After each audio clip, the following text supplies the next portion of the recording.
আমি শুরু করব অবশ্যই অনির্বাণ আপনার কাছ থেকে।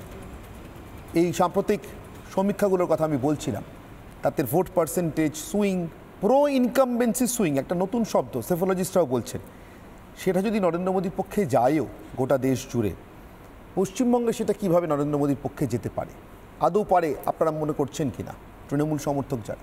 দেখুন, নতুন করে কেউ যদি প্রো ইনকামবেন্সি সুইং এখন প্রথম দেখে থাকেন, তার প্রতি আমার করুণা রইল। 2021 সালের বিধানসভা ভোটেই আমরা দেখেছিলাম দুবারের রাজ্যের শাসক দল কীভাবে প্রায় 7% ভোট বাড়িয়ে এবং আসন সংখ্যা বাড়িয়ে তারা ফেরত এসেছিল। এটা খুব রেয়ার ঘটনা, এমনটা একেবারেই নয়। নরেন্দ্র মোদী যদি তৃতীয়বারের জন্য ক্ষমতায় ফিরে আসেন, যেটা সমীক্ষার ফলাফল জানিয়ে বহু প্রশ্ন আছে, তা সত্ত্বেও যদি আমি মেনে নিই যে সমীক্ষার ফলাফল অনুযায়ী কিছু একটি রেজাল্ট হতে চলেছে, নরেন্দ্র মোদী তৃতীয়বারের জন্য ক্ষমতায় ফিরবেন, আসন সংখ্যা বাড়িয়ে ফিরবেন কি একই থাকবে কি কিছু কমবে, তিনি ফিরবেন আমি ধরে নিলাম সমীক্ষার আভাস অনুযায়ী। তারপরও আমি একটা কথা মনে করিয়ে দিতে চাইব যে 1971 সালে ইন্দিরা গান্ধী, তিনি কিন্তু নরেন্দ্র মোদীর থেকে কিছু কম ক্ষমতাশালী নেত্রী ছিলেন না। অনেকে বলেন এর থেকে অনেক বেশি ক্ষমতা নাকি তার হাতে কেন্দ্রীভূত ছিল গোটা ভারতের নিরিখে। কংগ্রেসও তখন অনেক বেশি শক্তিশালী ছিল, যেটা তথ্য দিয়ে দেখানো সম্ভব যে বিধানসভা ভিত্তিকভাবে কংগ্রেসের সে সময় যা আসন সংখ্যা ছিল, বিজেপির আজও সেটা নেই। তো আমি যদি ধরেও নিই যে ইন্দিরা গান্ধীর মতো ক্ষমতাশালী নেত্রী যিনি 71-এ ক্ষমতায় আসছেন, তার সঙ্গে নরেন্দ্র মোদীর এই তৃতীয়বার ক্ষমতায় আসা যদি আমি তুলনায় যেতে চাই, সেই 71-এর 2 বছরের মধ্যে, মাত্র 2 বছরের মধ্যে ভারতের রাস্তায় রাস্তায় লোকজন সেই ইন্দিরা গান্ধীর মুন্ডুপাত করে, কার্যত তার মুন্ডু চেয়ে তারা বিরোধিতার পথে নেমেছিলেন। 75-এর সেই ইমার্জেন্সি আমরা জানি, সেই কালো দিন, এবং তারপরে তার হার। অনির্বাণ, কি কার্যত মোদীর তৃতীয়বার ফিরে আসাটাকে মানে প্রায় স্বীকার করে নিয়ে প্রশান্ত কিশোরের রাস্তায় হাঁটছেন? আমি প্রথমেই বললাম যে সমীক্ষাগুলোকে যদি আমাকে মেনে নিতে হয়, আমি জিজ্ঞাসা করছি। না, আমি প্রথমেই বললাম প্রশান্ত কিশোর কিন্তু প্রায় এই লাইনেই হেঁটেছেন। তিনি বলছেন মোদী ফিরছেন, কিন্তু এবার অ্যাঙ্গার অন দ্য স্ট্রিটস, রাস্তার ক্ষোভ বিক্ষোভ অনেক বেশি থাকবে। নরেন্দ্র মোদীর সরকারের বিরুদ্ধে রাস্তার ক্ষোভ বিক্ষোভই প্রথম হবে বা ভবিষ্যতে বেশি থাকবে বলছেন? তো নয়, বেশি তো হবেই। যদি তিনি ফেরেন, যেটা আমি বলছি ফিরবেন না। এক্সিট পোলগুলো নিয়ে এত প্রশ্ন আছে, কিন্তু যেহেতু আপনি সেটাই আলোচনা করছেন, আমি ধরে নিচ্ছি সেগুলো ঠিক। আমি সেটাকে ঠিক মনে করছি না, কারণ এরকম তো আমরা দেখেছি 4টি আসনের হিমাচল প্রদেশে বিজেপি পাচ্ছে 6টা, 25টি আসনের রাজস্থানে বিজেপি পাচ্ছে 33টা। এই যদি এক্সিট পোলের নমুনা হয়, সেটা নিয়ে প্রশ্ন থাকবেই। তবুও আলোচনার খাতিরে আমি যদি মেনেও নিই, তিনি যদি এইবারে ক্ষমতায় আসেনও, তারপরেও যে পরিমাণ রেজিস্ট্যান্স তিনি ফেস করতে চলেছেন সরকারের মাথা হিসেবে, তা অভূতপূর্ব হতে চলেছে। এবং সেক্ষেত্রে শুধু তার সরকারটা চলে যাবে তাই নয়, গোটা বিজেপি দলটার যে রাজনীতি, সেটাও ধুয়ে মুছে সাফ হওয়ার দিকে আমরা অনেকটা এগিয়ে যাব। বেশ, তাহলে মানে বিমল শঙ্করবাবুর কাছে যেতে হবে, তার কারণ অনির্বাণ নরেন্দ্র মোদীর দিল্লিতে ফেরা নিয়ে প্রথম প্রশ্ন তুলছেন। আর যদি তিনি ফেরেন, তাহলে তাকে যা সামলাতে হবে, তাতে তো মমতা বন্দ্যোপাধ্যায়ের তৃতীয় টার্ম, সেই সওয়াল আমি মানে অনির্বাণ যে সম্ভাবনা বলছেন, তাতে তো আমি ওই সম্ভাবনা দেখতে পাচ্ছি না, যেটা আমাদের আজকের বিতর্কের প্রথম কথা। সেটা হচ্ছে ভবিষ্যতে কি হবে, আপাতত সেই জ্যোতিষচর্চা না করে বা রাজনৈতিক জ্যোতিষচর্চা না করে, জাস্ট 3 দিন আগে একটি খুব বিশ্ববিখ্যাত পত্রিকা দ্য ইকোনমিস্ট, সেখানে নরেন্দ্র মোদীকে নিয়ে একটা আর্টিকেল বেরিয়েছে। তার জাস্ট আর্টিকেলটা ছিল why India's elite back Narendra Modi. আর্টিকেলটা নেটে রয়েছে, দেখে নিতে পারেন। একটা খুব সুন্দর লাইন দিয়েছে, elites usually dislike populist leaders globally, but Prime Minister Narendra Modi is seeing increasing support among educated voters.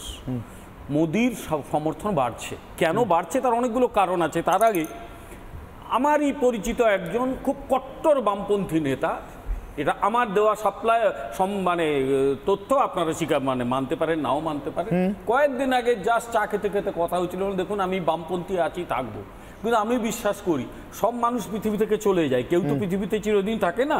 কিন্তু আজ থেকে 50 বছর পরে এমনও হতে পারে, হয়তো বহু মানুষের ঘরে ঘরে নরেন্দ্র মোদীর ছবি শোভা পাবে, যেভাবে আমরা অনেক মনীষীর ছবি রাখি।